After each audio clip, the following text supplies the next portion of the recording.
lot of people were out late last night, so it's not always the best to be the first thing. Plenty of seats up front.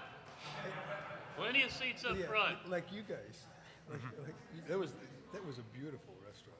Can you believe it? Glad it worked out. Yeah, it looks kind of a cool, It's good to see cool you, thing. man. Like your tie. Very nice. And a good, I only knew a couple people there. But it's one of those things you sit down and you start old home. Got it. That's right. This is your hometown. Yeah, good to see you. Hi, Jerry.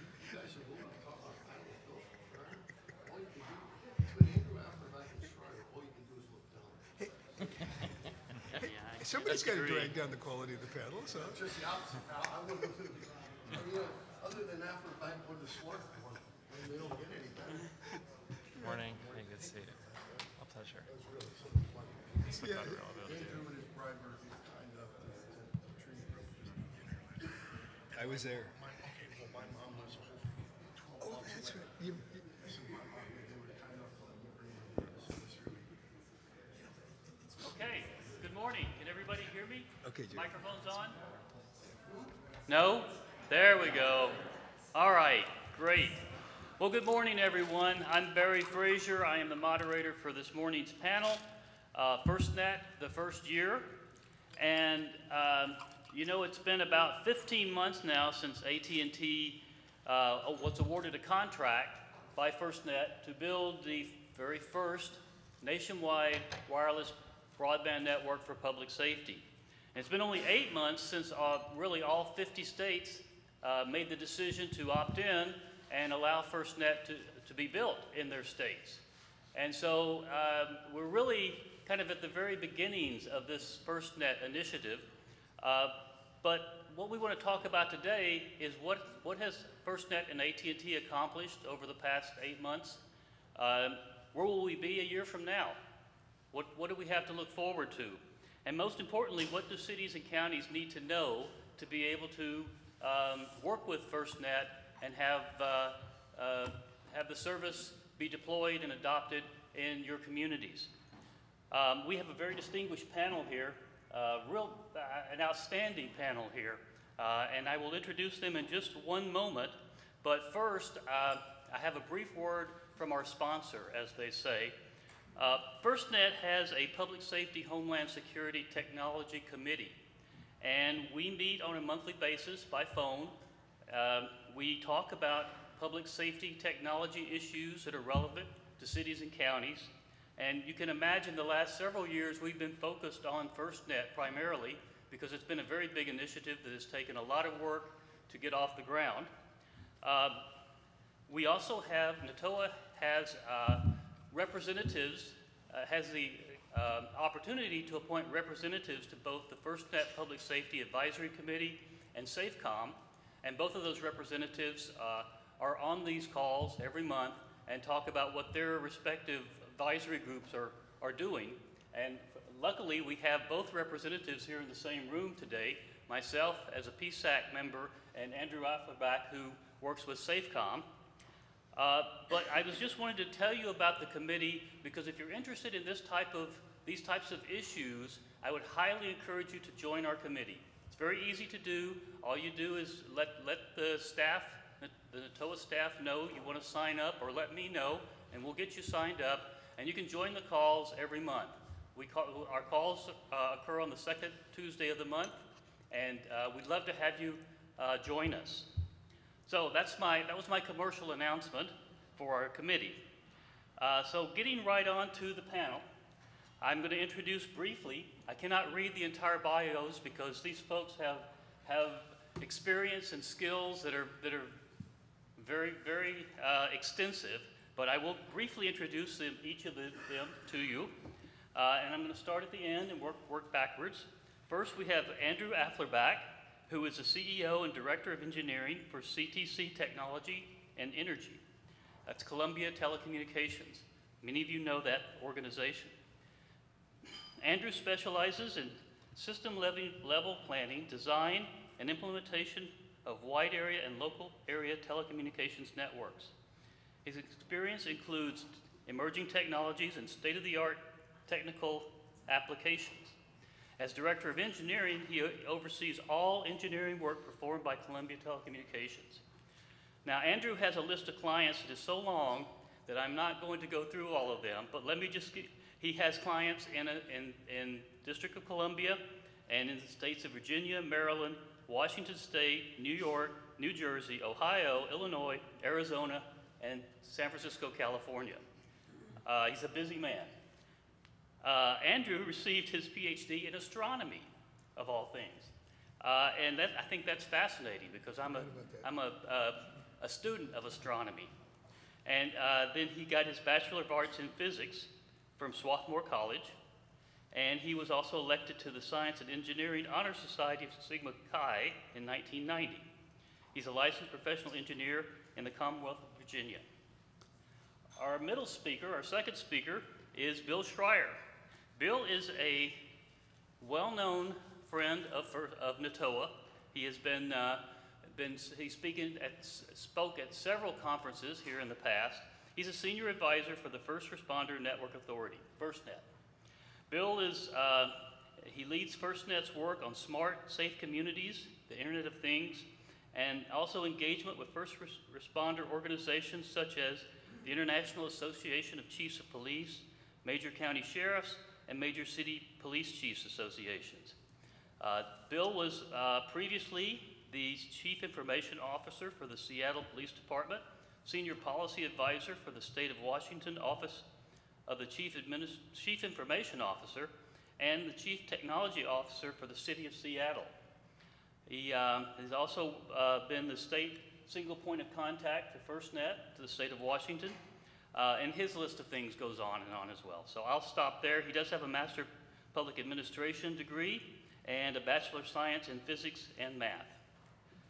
Our third speaker, who will actually be first in the lineup, is Ryan Birchnell.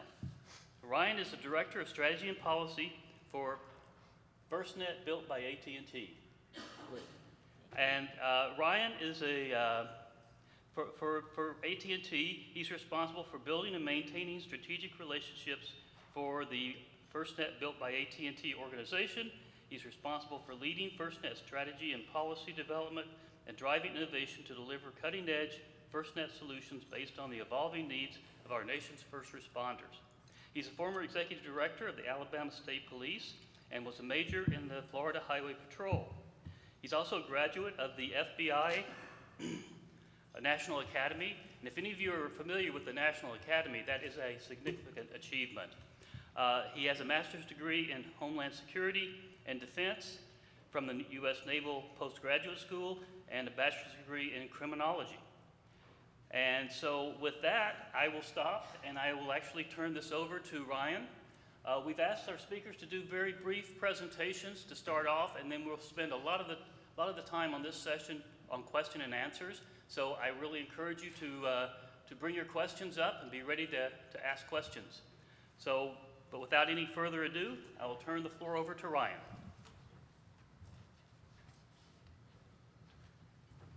Great, thank you. Great to be here with you guys. It's always an honor coming from the public safety community, still serve as a reserve deputy sheriff in the state of Florida.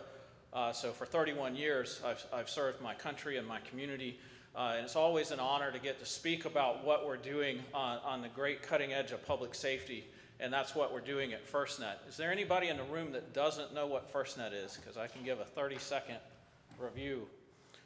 All right, so FirstNet came out of the 9/11 attacks as a communication problem. The 9/11 Commission had a recommendation that the future of public safety communications hinged on broadband, and therefore the public safety community needed a dedicated network across the nation which all public safety entities could use and could interoperate across. That eventually rose up to congressional action that established the First Responder Network Authority, which Bill works for, and we got a couple other people in the room that work for the First Responder Network Authority. And they worked with each of the states and territories to basically pull the requirements from the states and territories about what needed to be in that network. Those requirements turned into a request for proposals. That request for proposals was responded to by 3 companies. AT&T was the only major wireless carrier to do so. There was a foreign corporation consortium that also bid to have the right to partner with first responders on this important network, and a US-based consortium as well. So that process obviously took several years. The First Responder Network Authority starting in 2012, right? Or 2011, and the grants to the states in 2012, and then ultimately the contract being awarded to AT&T in March of 2017. So we've done a lot of work in a really short period of time. That's just a quick overview. We certainly can talk afterward if you have any more questions.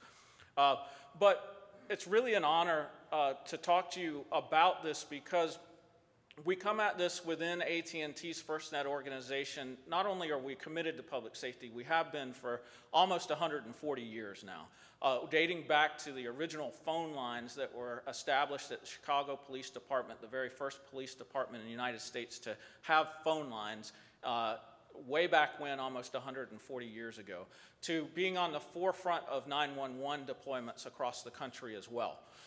And so now we have an obligation to public safety, a 25-year obligation to public safety with the FirstNet contract with the First Responder Network Authority. That's vastly different than just a check mark in the box or a commitment to public safety. It is quite different, and we've invested a ton of time this year in 2018, a lot of effort, a lot of real energy from AT&T to move us forward to where we are today, and that's what we're here to talk to you about.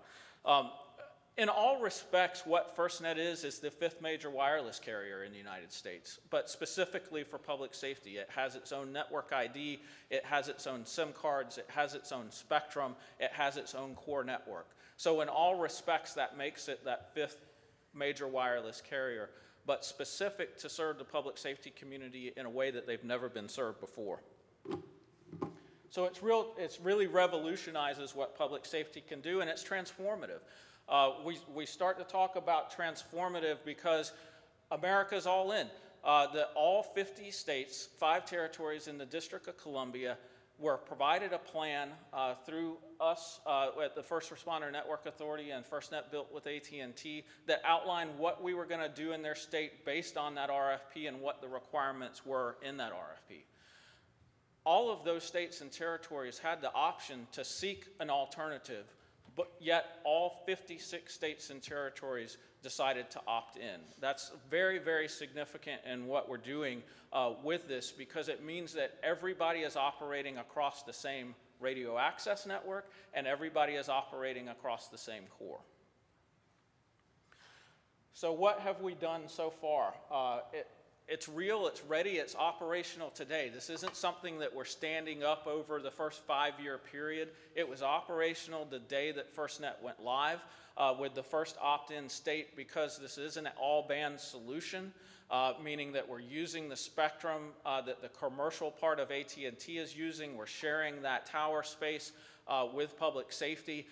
It was available as soon as the state opted in, actually prior to the deadline. Virginia being the first state that opted in, and it was available immediately to anybody that wanted to use the system then.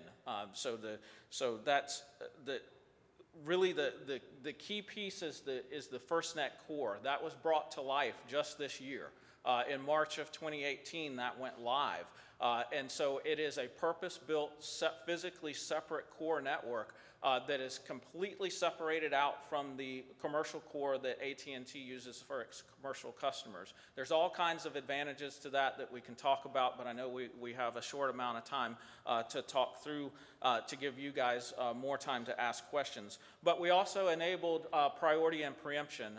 First priority is what that is called, and it provides not only just basic level priority for users on the FirstNet network, but it actually provides 3 levels of user priority and 3 levels of application priority, all locally controlled by the agency themselves through the local control portal. Very important that as part of the RFP process that public safety wanted that local control and that they wanted to be able to control who moved up and down, what applications got moved up and down, because as you know, public safety's role changes by the minute based on what's happening in their communities. So very important to them for that, and we've already deployed that across the network today.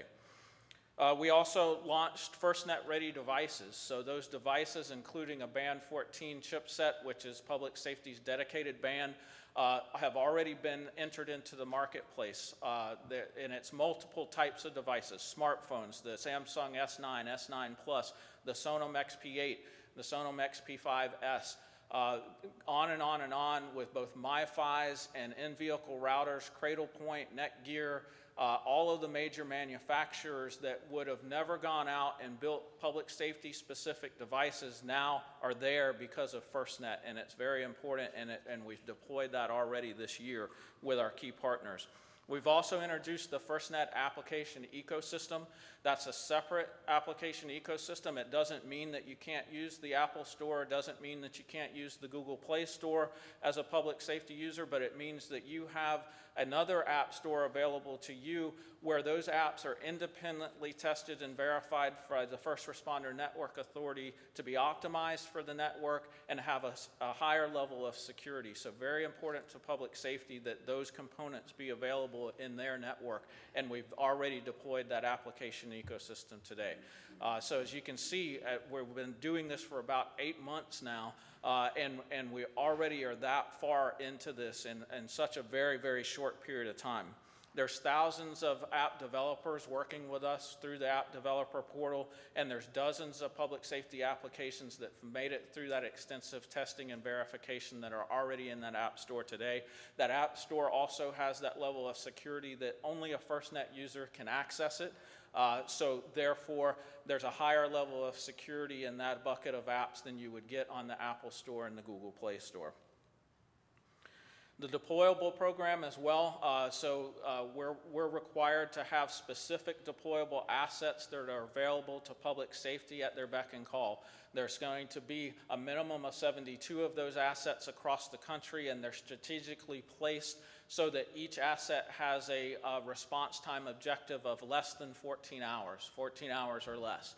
So we're going to deploy those across the country in that concentric circles so that we can get those assets to where they're needed at a moment's notice by public safety. And that's already happening, although the deliverable was at the end of September. We've already started working towards that, and we have a good number of those assets available today and others arriving daily. And we've already ramped up and started supporting public safety in multiple ways, including the Oregon fires and others. We've launched subscriber paid offer. What that is that many of our public safety people either have to pay for their own services or they're volunteers, and those folks are able to access services through any of our 5,300 retail locations across the country. They're also able to access services through our extensive dealer network as well. The people that they've been used to working with in communications before, they're available to reach to those folks today and get FirstNet services. So there's all kinds of ways for that to happen, and we have all kinds of different contracting vehicles for our public safety agency partners to use as well. So let's talk a little bit about momentum. So as of July 20th, we have about 1,500 public safety agencies in 52 states and territories already on the FirstNet network, with over 110,000 connections. Again, as of July 20th. We have had a significant growth in that since the July 20th timeframe, but these are the statistics that I can give to you today. Those include federal, state, National Guard, tribal agencies, public schools, both full-time and volunteer. So people understand that this is public safety's network and they're subscribing to it in droves, and we appreciate their business and their commitment to use their network. The FirstNet expansion is ahead of schedule according to our contract. We're far ahead of where we should have been today, talking about all those things that we just talked about. And we will have invested around $2 billion by the end of 2018 in this network. And that investment will continue to grow over the life of the contract. Let's think about the $2 billion number. We would have to go back and include all of the State Homeland Security Grant Program dollars for all things, not just communications, for the last 5 years to hit that number. We're doing that in the first year of FirstNet, and we'll continue to outpace the total Homeland Security Grant Program over a 25-year period based on what those numbers are today. We'll outpace that by over $15 billion over that same time period, just in communications infrastructure for FirstNet. So that really kind of brings us to where we are. We're on that Band 14 deployment, that specific public safety band. It's already been added to about 2,500 sites across the nation, with around 10,000 sites planned by the end of the year. And so those 10,000 other sites are underway. In all 50, we're already deploying in all 50 states and Puerto Rico, and we're on air for testing in over 40 states today. And there's over 1,000 FirstNet sites to be built as part of the rural expansion of FirstNet. So that kind of gets us up to where we're at with FirstNet. I'm going to hand it off to Bill, and Bill is going to talk to us a little bit more about what the future looks like. Thank you, Ryan. So, Bill, you are next.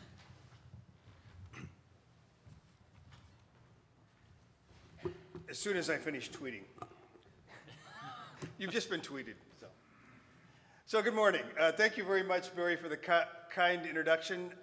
It's great to be back at NATOA. As Barry mentioned, I was the Chief Technology Officer, which is the same as the CIO for the City of Seattle from 2003 to 2012. And it came to many NATOAs. I managed the Seattle channel, who consistently wins awards. We're very lucky to be able to finance the Seattle channel pretty well in the city of Seattle. And of course, the cable office, Tony Perez, past president of this organization, worked for me when I was in Seattle as well. So again, great to be back here. So a little bit of an update on FirstNet. I work for the United States federal government today, the First Responder Network Authority. So the First Responder Network Authority is the federal agency that has been charged by Congress with developing and deploying FirstNet. As Ryan mentioned, we issued an RFP back in 2016. AT&T won that contract in 2017, and Ryan talked to you about the status of the deployment. This is an innovative and working public-private partnership. The federal government on the left, the AT&T on the right, with AT&T deploying. A little bit about the finances. And it was, first of all, here are some of the responsibilities of the individual agencies.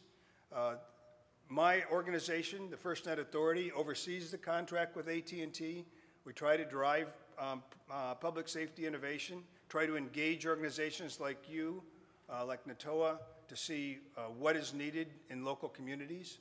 And I'm sorry about the slides on the right there. AT&T is obviously deploying the network, as Ryan mentioned. A little bit about the financing. FirstNet, the FirstNet Authority, was given $7 billion by Congress to actually deploy the network. These are not taxpayer funds. These were funds from sale of spectrum back in 2013. The actual sale of spectrum netted $43 to $46 billion. Most of that went to debt reduction, federal debt reduction. $7 billion of it came to the FirstNet Authority. Another $300 million was given to an organization, a federal government organization in Boulder, the Public Safety Communications Research, to do research on technology. AT&T is bringing $40 billion to this effort, to deploy cell sites, to do all the things that Ryan mentioned. In addition, AT&T will pay my organization, the FirstNet Authority, $18 billion over the next 25 years for the use of the spectrum. That $18 billion by law will go back into the network to build cell sites where they're not economically feasible, to develop applications, and to do other work. So there's no taxpayer dollars involved in this effort, and AT&T is actually contributing and paying for the spectrum over 25 years. Lastly, on this slide, I do want to introduce Jeanette Kennedy. Jeanette, wave your hand. Jeanette directs government relations for the First Responder Network Authority. So Jeanette's another authority on this work if you see her after the presentation. Smart things are all around us. Now this is where you have to look up from your devices and actually look at the screen. And if you can't read it, I'll read this to you. Your phone told your Fitbit, that told your Nest, that told your Sonos, that told me, that's Amazon Alexa, of course, an Echo, that you owe your wife an apology. 2 dozen red roses are only $29.99 for a limited time. This is what it's come to, right? The smart home. Well, not exactly that, but it's getting close. So I want to talk a little bit about smart communities. Internet of Things is what I just described. That's a smart home, but the Internet of Things is also heavily deployed in manufacturing, in industry, in commercial enterprises, manufacturing plants. That's IoT, the Internet of Things. But we're also seeing smart communities or smart cities come to the fore. We're seeing things like smart parking meters that are networked. We're seeing electric grids that are networked, right down to the individual meters. My home in Seattle, our municipal electric utility, another department of the city government, Seattle City Light, just put a digital meter on my house that's being wirelessly read. There might even be digital or smart wastewater at some point. There's also what I call the Internet of First Responder Things. So we're seeing first responders and other responders actually instrumented to some extent. We know that body-worn video is being deployed by many police departments. And in the future, those body-worn video cameras will have an LTE chip in them that on FirstNet, the video will be able to be streamed if necessary if the officer gets to be in trouble. Sensors on firefighters and police officers might monitor health, for example, or alert a dispatch center if a weapon is pulled. And then, of course, vehicles are also, ambulances, fire apparatus, police cars are also being instrumented and connected. An EKG machine in a medic unit actually will be connected to the hospital, so an emergency room doc can actually see the EKG readout from the field. And then there's also, finally, something that might be called the Internet of Public Safety Things or the Internet of Life-Saving Things. And that's the combination of first responder things, but also things that are in homes and businesses. So this Fitbit that I'm wearing, or other personal medical devices like that, actually are monitoring things like my heart rate. Now, normally I would not want a government agency to actually see what's going on with my health. But gee, if I fall over on the stage and you're calling 911 and a medic shows up, I want that medic to have access to as much information as possible about my personal health, including such devices. And obviously video cameras. We've got cities where private video cameras as well as public video cameras are being networked. Detroit, for example, has a project called Project Greenlight, where convenience stores get robbed quite often, can display a sign that tells people coming to the store that that video camera is available to police officers if anything occurs in the store. Again, I apologize for the title on this. This is Smart Buildings and First Responders. Increasingly, we're seeing not just homes, but commercial buildings also being instrumented. Heating, ventilating, and air conditioning, HVAC, has been networked for some time, but we're seeing the energy grid, video cameras, fire alarms, burglar alarms, access, your smart card that allows you access into doors. All those things are being networked. And in the case when there's a fire or there's an incident in a school or another building that requires police to respond, some of that data ought to be available with permission of building management to the responder, like video cameras, for example, police officers or firefighters might want to actually see into a building and see if smoke is in a corridor, or see if there are people in a building when a burglar alarm goes off. What does this mean for cities? Traditionally, of course, a lot of data flows into 911 centers, specifically phone calls. So we see the 911 center being the center of this, receiving information not just from phone calls from citizens, but also from these Internet of Things and smart communities, data flowing into that. The Internet of life-saving things or first responder things, that data will flow in. And there 911 centers also have access to databases. And that 911 center has to figure out what needs to go to the police officers, the firefighters, the medics, and the other responders that are actually responding to an incident. So I think increasingly we'll see 911 centers turn into real-time analytics centers where this data has to be analyzed and moved to first responders. And finally, how do we actually deal with this flood of data? And here are some potential methods for cities, counties, and other communities. I talked about real-time analytics and operational centers. Regional collaboration, or maybe even state or regional fusion centers can actually interpret some of this data. Analytics and artificial intelligence will be important to actually analyze video streams for things like object recognition. Private companies monitor IoT today, burglar alarms, for example, or fire alarms, and alert 911 centers when an incident occurs. And we're also seeing things like IoT streams to computer-aided dispatch. There's a company up there that I'm mentioning, Rapid SOS, that actually takes those IoT streams and works with computer-aided dispatch to interpret them for burglar alarms or fire alarms. With that, I'll move on. Very good. Thank you, Barry. Thank you, Bill.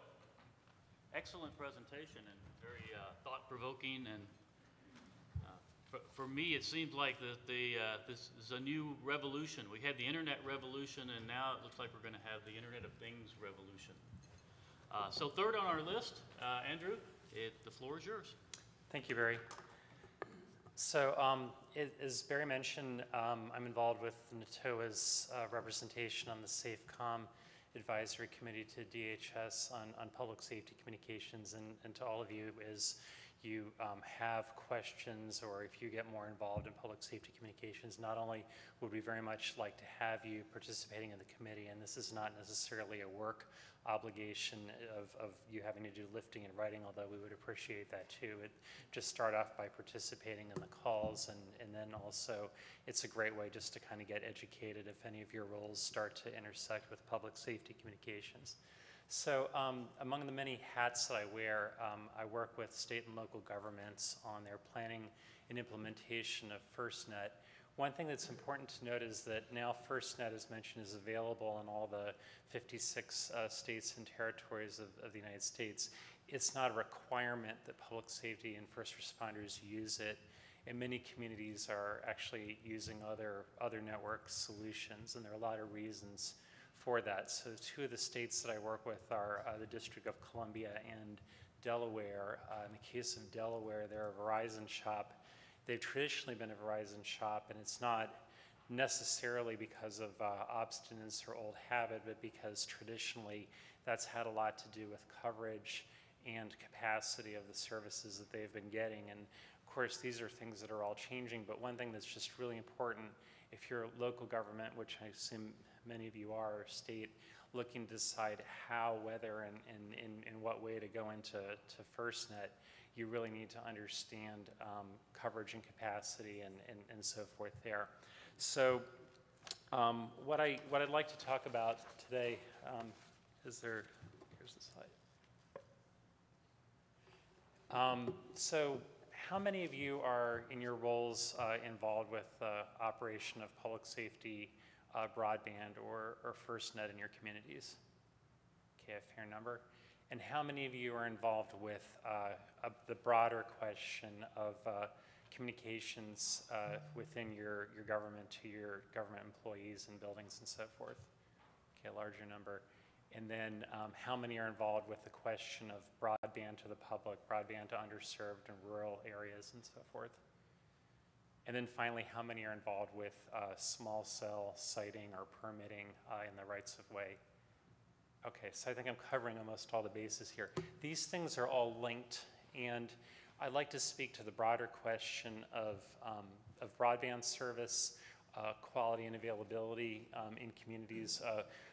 The group has spoken eloquently on public safety, the traditional first responders. They're also the second responders, people who are critically involved in your incidents and emergencies and government operations that include your departments of transportation, intelligent communication systems, the people who go and remove debris, your Red Cross and aid people, your opening of your shelters and human services, and that sort of thing. And so it's important for your communication solution, whether it's within FirstNet or other sorts of technologies, to make sure that you've got that covered. In an emergency setting, you've also got your communications to the public, which is critical. So in Delaware, one of the key concerns is that preemption, perhaps, of broadband communications to split up the capacity and make sure first responders have what they need could, in some situations, be a double-edged sword. There's concern that you don't want the public to lose access to communications at that time. If you've got somebody in, God forbid, a situation like in Las Vegas where you have the mass shootings going on, it's very critical that those people can, in this incident, can communicate with their loved ones and get information, but also they're a source of critical information to the emergency responders and of intelligence. And so it's really important that the communication system continue to work for the public and continue to support things like family reunification and support public information about the incident. Moving back to a day-to-day situation, you've got, of course, the fact that you have underserved areas. Those are often rural areas, poor areas, places where, for whatever reason, communications infrastructure is difficult or expensive to have there. But it's important that as you collect that information and as you keep that information, that you keep up to date, because frequently your decisions are made on old news. One of the things that AT&T and FirstNet is very forceful about in Delaware is that the state is making decisions, in their opinion, based on what AT&T's service was 5 years ago, and that many advances have been made in that period. So it's important that you really track those advances and you make sure you understand what's really there right now and not make it on kind of old habit. Also, those of you who are involved in antenna siting, permit applications and processing, those who have light poles and other fixtures that are available for use potentially by service providers and also in-building communications. It's important to understand independently what the need and the limitations of the existing services are. And one thing that the Delaware and FirstNet have been working very well on together is communications back and forth about the service gap areas within the state. And FirstNet has been working very closely with the state as far as covering those gaps and as far as understanding where it might be necessary to get on the state infrastructure and antennas and so forth. Next. There we go. So when you're at this, I'm focusing right now on mobile broadband, but you want to do a different assessment yourself on wireline communications as well. You want to remember that with the LTE technology that's used for FirstNet, that is the 4G technology that's pretty much ubiquitous everywhere, coverage and capacity are linked. So as you get further away from an antenna, this is the easiest explanation, not only do you lose bars on your phone, but also your phone or device switches to a mode that's lower speed. So that's just one thing to be very conscious of as you do your measurements and your observations. You don't want to forget indoor, because frequently you'll have an area that's well covered in the outdoor, but once you go inside or downstairs or something like that, you start to lose it. And then as people are doing their cord cutting and so forth indoor, not only in a large institutional facility, but in a residence, is really important. You want to make sure that you're covering the capacity not just for the everyday, but for the peak times. And so in Delaware, they've got their Firefly Festival, they've got their state fair, they've got NASCAR events, they've got the beach traffic. So all of that, and then of course storm evacuation. You see them right there on the ocean. You want to make sure that all the situations are covered with the broadband, and as Ryan mentioned, deployable infrastructure is important in that situation. FirstNet is talking with Delaware about exactly how deployables are put into place in various sorts of planned and unplanned incidents. It's really important that when you do your measurements and observations that you get granular, because the general question about like, well, you see those red areas there, that's where we start to have problems. It's important to know exactly where and when, because these things are, when you have a problem with broadband, it's really actually caused by a particular phenomenon. And it could be you've got a handoff between one tower or another that's not working well. It could be that you're maybe too close to a tower, and the antenna pattern has something to do with losing and gaining broadband when you're in close proximity to the towers. So when you get really, you want to get information that's very precise in a geographic level, and you want to get information that's very, correct as far as time and so forth. And you want to get information not just about coverage and capacity, but also across all the different providers that you have, so you understand strengths and weaknesses. You may be in a situation where you use different providers in different parts of the state. That's not ideal for a range of reasons, interoperability and so forth, but there are states and localities that are going that route out of necessity. So how would you do this? There are a couple, well, we can start with the free and easy options. Free is always good. So there are a number of tools that are essentially crowdsourced data, open signal, you can see here on the board here. And so what's happening is that over time, basically people who have the open signal app on their devices feed information back to open signal, and over time you have sampling across the geographic area of where there's strong and weak signals. Limitations of this include the fact that, as you see, it's not too geographically granular. You only get the information that you get, so if somebody doesn't have the app or you have roads that are not covered, you have basically, limitations as far as that works. Next up is purchase data, essentially, where you can work with somebody like Root Metrics. Some of these folks work with the carriers themselves, and they've already collected data for them. So if they've already collected that data, you can get more precise information. The problem is this is all focused generally on the roadways. So to kind of step it up a bit, there are apps that you can get with phones where you can do an analysis that you can take in building or into parks and so forth. There are handheld tools that are basically very specialized smartphone type devices, hardware and software, that are yet a step above that. So if you look at the map right there, that's inside one of the Washington, D.C. government buildings. You get your measurements in building. You have a tool that basically puts it all together on a map, so you don't have to do that. And you can track important things like, not just in building, but problem areas like probably your elevator banks, basements, garages, and that sort of thing. And then the gold standard is automated testing suites, which sometimes require more advanced operation. You use maybe a contractor to do that work and not do that in-house. But you can basically drive around areas over the course of a day or so and collect data on all the carriers at the same time. So just in conclusion, broadband availability is important. I think just counting up all the hands here and how some came up for some and some for others, this is something that I think is broadly applicable across NTOA members and local governments. You've got policy-making decisions that you're making, not just on public safety and internal broadband, but broadband to the public. Franchising, still an important thing. What your emphasis is going to be on franchising, making sure that your franchisees are adequately covering your served and unserved areas. And then remember that you've got to kind of keep your act going on this, because with the technologies that are changing, the advances in wireless broadband and some of the things that we're hearing about with 5G but are not entirely baked and fully deployed yet. You want to kind of keep on top of that. You want to understand, is there really 5G in my community, and what does that mean, and where is it working? That's all a moving target.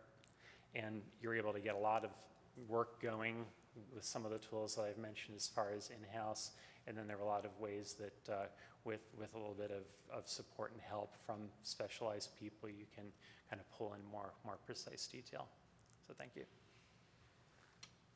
Thank you, Andrew. And first, let's give our panel a round of applause. Great overview. Can you all hear me? We're now going to have Q&A, and I am going to take the moderator's prerogative and ask the first couple of questions, but I really want to encourage your questions out there. Please feel free to ask. But my first question really is, I think, directed primarily at Ryan, but the other two panelists can also chime in. What specific ways is FirstNet interacting with local governments to try to first get the network deployed, and then second, increase user adoption and get the public safety agencies to sign on? Yeah, absolutely. So we're intimately engaged in each state. Most of that early work was done at the state level through the FirstNet single point of contact, and that FirstNet single point of contact for each state and territory was reaching down into the local levels of government to understand what their specific needs were. So a lot of that rural build that we're talking about into the areas that aren't covered by any wireless carrier today are happening in consultation through that state SPOC with the local government. I know Bill was a part of that in Washington. I was a part of that in both Florida and in Alabama in my roles there. And AT&T is the partner in this, and the First Responder Network Authority as the leader for public safety across the country listened to what was said. Those requirements were in the actual RFP and became part of the contract. So I think what's important to understand is we're less than a year into this build. In most cases, we're still working on permitting things and things of that nature, but that build is underway, and we're committed to making that build of those rural sites especially, and getting coverage into places where there are no commercial customers, frankly, but where public safety operates on a regular basis. That's happening as we speak, and we'll continue to do that. A couple other points I wanted to make based on a couple of the comments is number one, 911 calls or the next generation of 911 with all that comes with it and text and all those kind of things are never preempted. All right, so those messages are going to continue to get through. Quite frankly, calling mom and letting her know you're okay is much less important during that active shooter situation like in Las Vegas, with actually allowing the public safety practitioners that are running towards the gunfire to communicate and allowing them to be effective. And then one last point is, with this being a multi-band solution and it not just being the specific public safety band, that includes the path to 5G and beyond for public safety. So it's not something that public safety is going to have to come up with the funding in order to do. That's going to happen in those local communities, just as because of it being a multi-band solution, and that we're committed to all bands of AT&T commercial bands being available to public safety as well. And there's no required investment cost in order to make that happen. Great. And let me just rephrase the question slightly for Bill and for Andrew. Let me ask you, what do you see as the biggest challenges for AT&T in getting the network deployed and working with local governments? And what, if you have any early lessons learned from that process over this first 8 months? Bill? Well, I think one of the biggest challenges, and it's both for AT&T and for the FirstNet Authority, is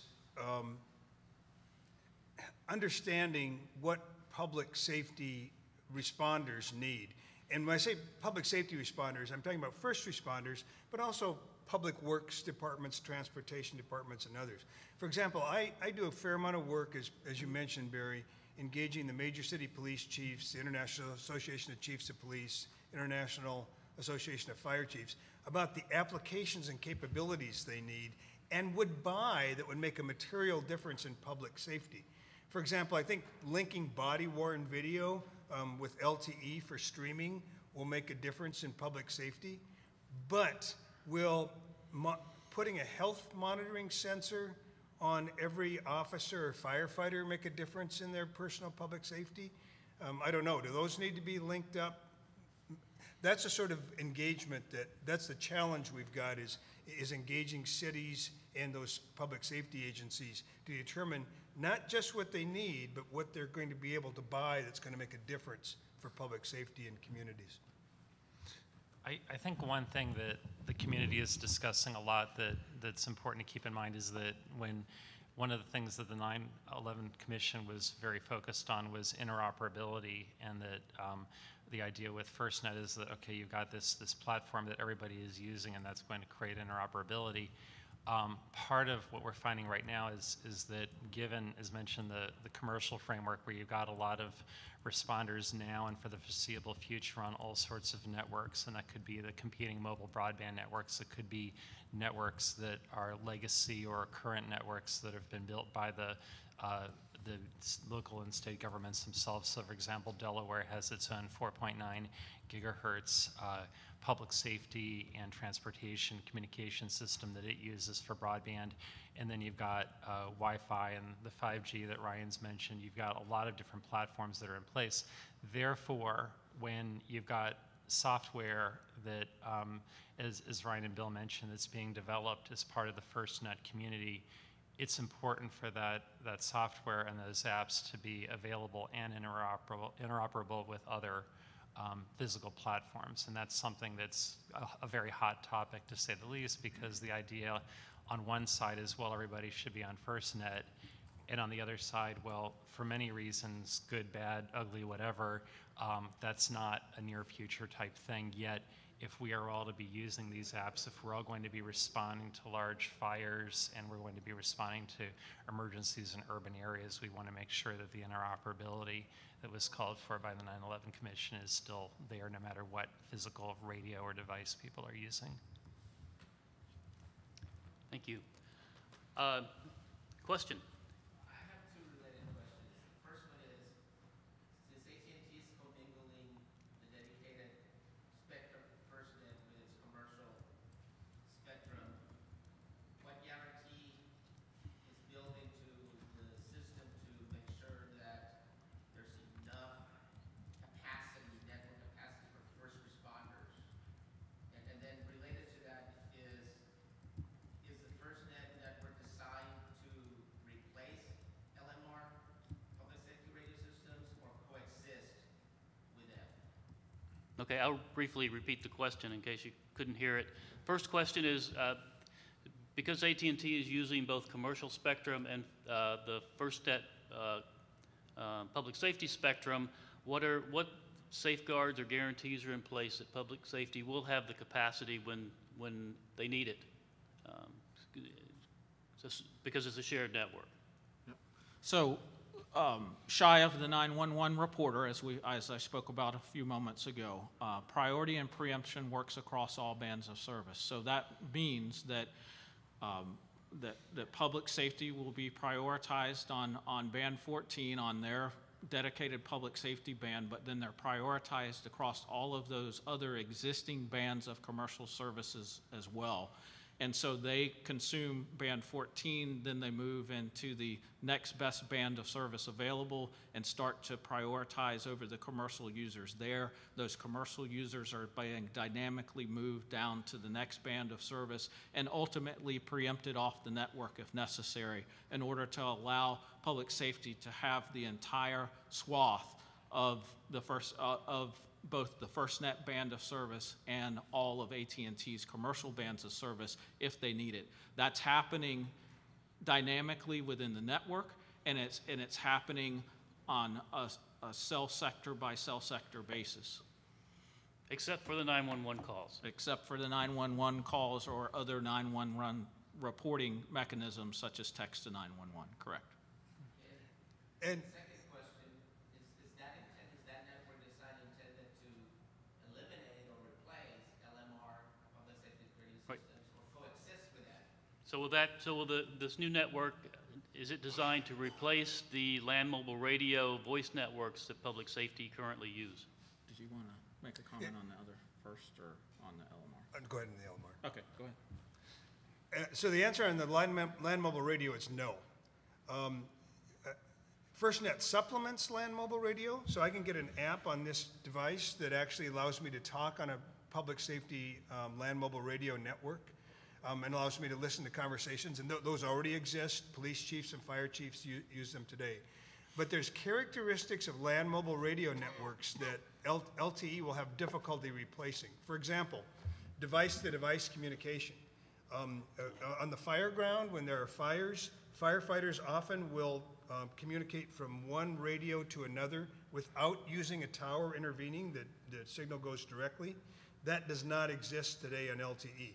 It's coming in a future release, but again, the power of these devices is 250 milliwatts or so, as opposed to a land mobile radio is 3 to 5 watts, 10 times as much power for punching through walls. So LTE does not replace, and FirstNet does not replace land mobile radio, at least for the foreseeable future. Yeah, and I think one of the key pieces, and this was brought up earlier as well, is that inherently a broadband wireless network is interoperable with other broadband wireless networks. FirstNet's no different than that. We're required contractually to follow the 3GPP standards, and we'll continue to do that. So the media gateways that are available on commercial networks is the same media gateways that we're using with the FirstNet network, and that information going back and forth from application to application is still happening.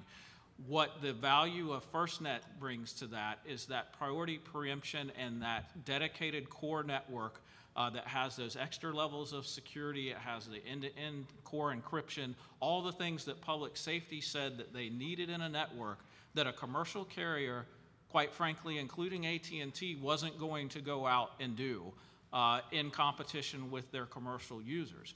So it's important to understand that this isn't AT&T's network. This is public safety's network. It's what they fought so hard to receive, and it's what we're deploying on their behalf. AT&T is a key partner in that, and it couldn't be done without a company the size of AT&T to reach into the device ecosystem, the application ecosystem, the technologies that are needed for this network are only there because a company like AT&T that has that 140-year commitment, now that contractual obligation for 25 years to actually deploy that public safety network for public safety. And I'm a little bit passionate about this because this is what public safety asked for. It's what public safety couldn't get on their own, so they went out and they made what they had to do. They went out to Congress and said, this is what we got to have. Congress listened and it happened. And without that public safety participation in this network, it won't be all that it can be for public safety. So we expect that public safety will have a lot of questions in the front end of this. Remember, we're less than a year in. And public safety has a lot of questions, and rightfully so. And they have to see that evolution occur, but that evolution is occurring as we speak with rapid innovation in the public safety space. And as they see that it is what they asked for, and that we're meeting those requirements, and that we're contractually obligated to provide them, they will come and continue to come. They're already coming, but they will continue to come in droves, and that Moore's Law curve will sharply run up, and public safety will start to really embrace the network and what it means to have a true public safety communications platform. It's beyond voice, right? Now they can see it. Now they can share it. It's all of those things about transformative communications for public safety that will actually make the difference. Thank you. You have anything to add, Andrew? No, and I think that those are important points, that this is driven by the requirements in the RFP and so forth were driven by the public safety community, but it's an ongoing effort to make, interoperability is an ongoing thing, coverage and capacity are ongoing, and given the fact that there's a starting point for the capacity and coverage of the 4, maybe going to 3 major communications networks right now, we're not in a situation where FirstNet is everywhere at the same time and does what's needed to be done. And again, for reasons, not all of them the best reasons, there are people who are working with their legacy networks for a long time. And again, interoperability and the set of interoperability that may be required by core-to-core connectivity is something that may have to be looked at to make sure that if there are applications, if there are things that are going on as far as tools that responders are using in large incidents, that those are available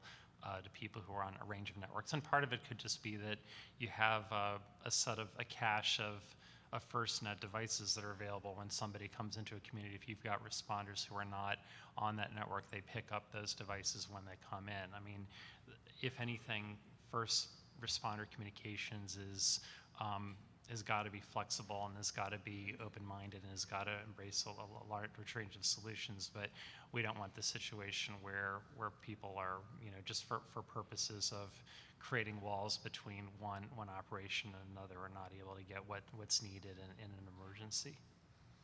I see a lot of hands. Let's start second row. Rick Elrod from Fairfax County. Had a payload-related question for Bill on financing. You mentioned AT&T is bringing $40 billion to the table and $18 billion over the next years for spectrum. How does AT&T earn that money back? What's the business model? And the second part is, what are local public safety organizations being asked to pay for FirstNet services? So those are actually better questions for Ryan. But from earning the money back, AT&T gets used to the spectrum, band 14, nationwide for commercial purposes when it's not used by public safety. And it's great spectrum. I mean, otherwise the spectrum is broken up market by market, different pieces of spectrum in different market. This is 56 states and territories. That's how they make their money. Yeah, on the strategy and policy team, I purposely don't know what costs are, but I do know overall costs are at or below what our public safety customers were paying for commercial service. And so that's ongoing. There's multiple ways for them to contract for that with discounts in that negotiated contracting vehicles. But we're there to protect their budgets as well as their people, as well as the communities that they serve. And so that's FirstNet is about making this affordable, but giving them all the extra benefits of the public safety network without increasing their cost. One of the key pieces of that is that we're bringing our partners to the table when it comes to things like devices and applications to drive down those costs, because we're doing those things at scale on the commercial side. We're requiring our vendor partners that are providing devices on the network to include the public safety band in those devices, chipsets moving forward, which means that whatever we have available commercially is also going to be available to public safety. Keep those costs down, providing those same types of commercial incentives that we provide to our commercial users today to public safety, and make cost not a barrier for adoption of FirstNet. Fourth row here, and then we'll get to you. Two questions. Question number one, does FirstNet offer any coverage guarantee? Does FirstNet offer any coverage guarantees? Yeah. Second one, can local government or the public safety agencies ask AT&T to beef up coverage for certain areas for first responders? And then can local governments ask for enhanced coverage for first responders in specific areas or for certain events or that type of thing? Okay, we have a contractual 99.99% availability metric that we must meet contractually through the obligation with the First Responder Network Authority, and then I can talk to you separately on anything about a particular locality and connect you to the right person on that. But yes, we're discussing that with localities.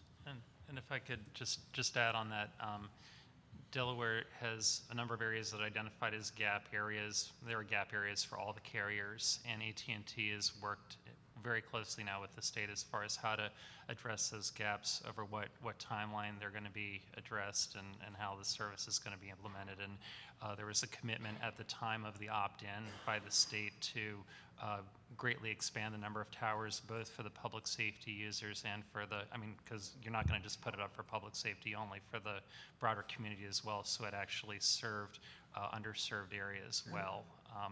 And the thing about that, though, is that the setup for the interaction with FirstNet has historically been through the SPOC, the statewide point of contact. So states often have a tighter line in to FirstNet than the localities.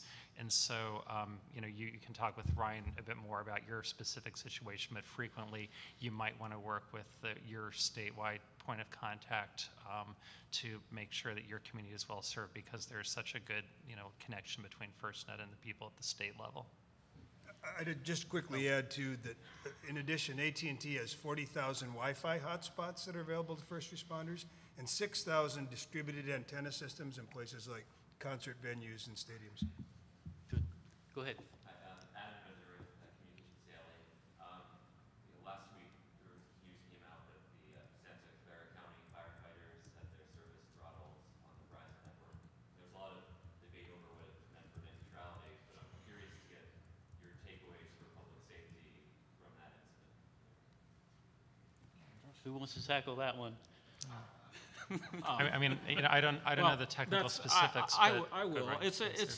It was, quite frankly, one of the reasons why FirstNet is here, right? These are historical issues with commercial carriers where first responders were treated just like any other customer. And when those issues couldn't be solved by first responders bringing these issues to the commercial carriers, they went out and created their own network with the help of Congress and the 9/11 Commission. And so the answer to that is there is not throttling for FirstNet customers on the FirstNet network. It doesn't exist because that's a requirement by the public safety community that it not happen, and we're committed and obligated to that through the contract. And I would just add that the incident speaks for itself. The technical details still have to, I think, come out and be made clear, but it's something that everybody in this room and in the community should remember when they're making a selection between this, that it's very easy to come forward and say, oh, we have preemption, we have priority, we have all the same thing that the other guys do, but it's in situations like this that you really can see, the extent to which it works. And it's worth looking at after-action reports that are associated with any of the major incidents and drill down to the level of the first responder communications. Look at the role of the land mobile radio, look at the role of mobile broadband, look at whether it's FirstNet or Verizon or T-Mobile or whoever that was in charge, and how all those things performed, and that should be part of your decision-making process. Yes, and I could just add, it's critically important for local agencies to go back and review their current agreements with whichever carrier they have, because you need to understand what the terms are, and if you're not happy with the terms of your current agreement, then it's a good time to buy services. Let me put it that way. There's a lot of competition out there. AT&T is aggressively marketing their service. It's a good time to take a look at your existing contracts and maybe make some decisions. Okay, I'll go with you first and then you. Go ahead. It was mentioned at the beginning that there were 1,500 agencies that are currently signed up. How many agencies across the nation are there, or any estimate? So We think there's, so the question is, how many agencies nationwide, 1,500 signed up? We think that there are 60,000 public safety agencies nationwide, 18,000 police departments, 30,000 or so fire departments, who also provide emergency medical services, and many of those fire departments are volunteer. So we think there are 60,000. some very small. Many very small. Yeah. The average Yeah. size of a police agency is what, Ryan? 4 to 5 officers? Less than 10, yeah. And so what we have right now is innovators and early adopters. We've kind of entered that early adopter space. We still have a lot of testing going on, but we're seeing that rapid growth increase happening. Again, I have statistics from July the 20th. That's the best I can do for you today. And then just a quick follow-up from the San Francisco Bay Area, and how many agencies in that region have signed up? Do you know that? Yeah, I don't know that. I don't have that specific granular detail, no.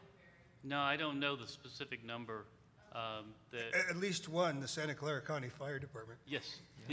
Yes.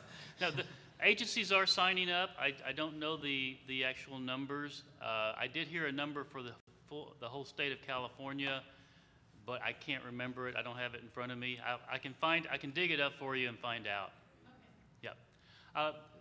I know Jerry has a question. I know you have a question. I got a question that I want to get in because he's been bugging me about this for quite a while. Is AT&T going to use city and municipal assets, towers, and infrastructure to help deploy the public safety network?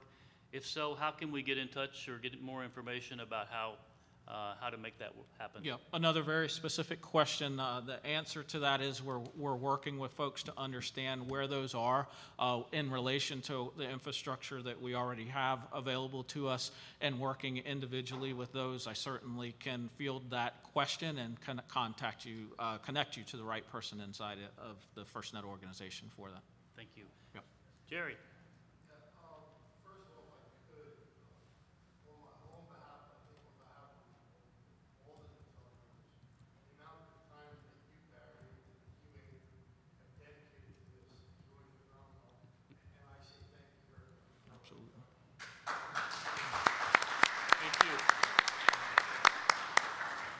And so I just want to have two questions, perhaps one to the AT&T side of the house, one to the NTIA, the government side of the house. One of the big fears that a lot of us had with FirstNet was that when you married FirstNet and 5G or small cell, that FirstNet was going to be the excuse for huge expansion of the AT&T footprint, and there wasn't going to be, there was supposed to be, we assumed that there would be a request for fast track, because after all, it was for FirstNet.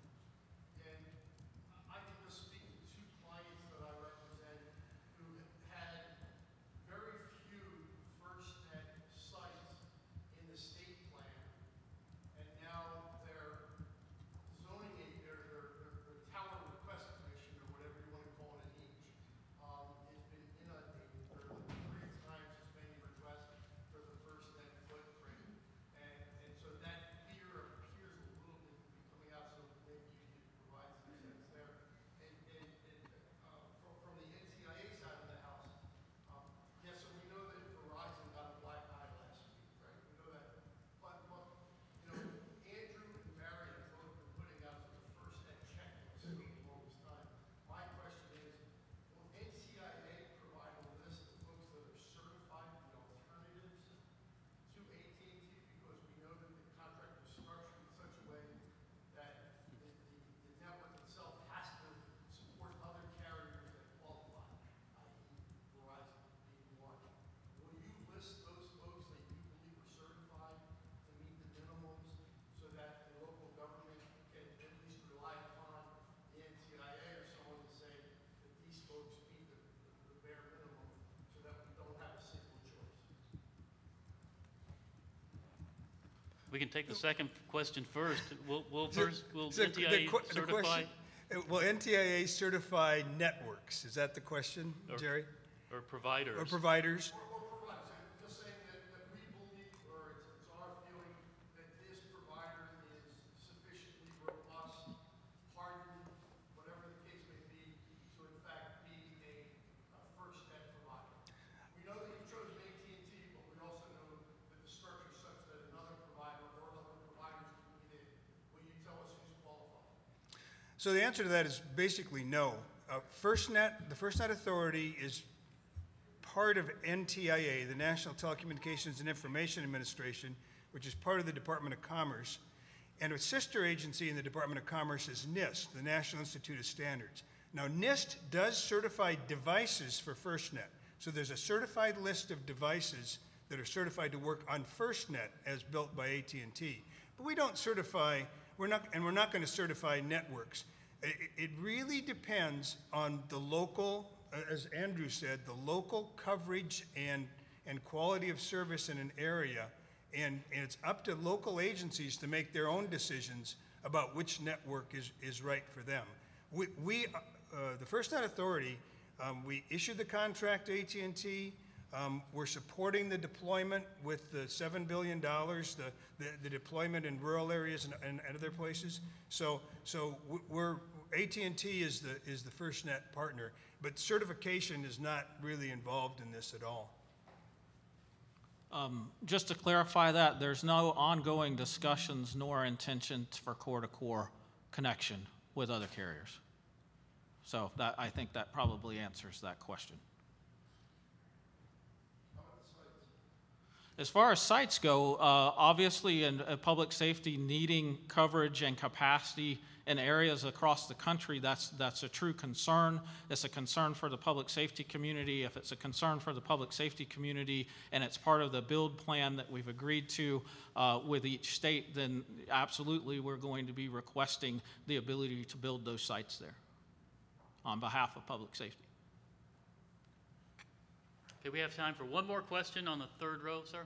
Thank you. Hi, I'm John Foley with the Safe Buildings Coalition. I have a question for Ryan and a follow-up for Barry. Yep. And hello to Andrew and Bill. The question is Ryan, over the first 8 months of deployment, what has AT&T learned about the importance of FirstNet services being able to penetrate inside buildings, say to establishing command posts or those kinds of things? What lessons learned and what plans going forward to make sure that works? And then the follow-up for Barry is, for a large urban community, how important is it that FirstNet be available inside structures and buildings?